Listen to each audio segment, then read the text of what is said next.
এই তোর মালিকা ব্যথা পাইছে না? ব্যথা পাইছিস ভাই? চল চল তোর ডাক্তার কাছে লয়ে যাই। ডাক্তার কাছে গেলে এই ব্যথা হারবে না। তাহলে কেমনে হারবে ভাই?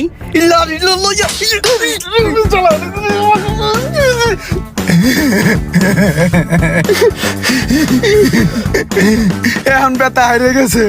ছোট ভাইয়ের কাম কাজ দেখলে মনটাই যা চায়। এই আয় আয় আয়, এ সোহাগ, এ জুয়েল, বাইকটা সুন্দর না? এই ল ইমরান, তুই একটা বাইকে শখ করছিলি, যা তোর একটা বাইক কিনে দিলাম। ধর বাইকের চাবি। ল। সরাও এই চাবি চুবি। আমি বাইক চাইছি দেখতে কি বাইকই দিতে হইব? আমার মনের ভিতরে কি চলতেছে এটা বুঝতে হইব না? আমি সিএচআর গাড়ি চালামু, একটা সিএচআর গাড়ি দেখছি এটা সেই লাগে। এখন তো আমি চিন্তা করছি একটা সিএচআর গাড়ি কিনবো, এই সিএচআর গাড়ি চালামু, এই বাইক থেকে আমার চলবো না। আমার সিএচআর গাড়ি কিনে দাও বা। এই বেটা সিএচআর আবার কি?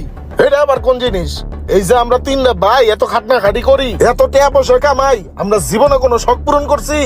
তুই চাইতে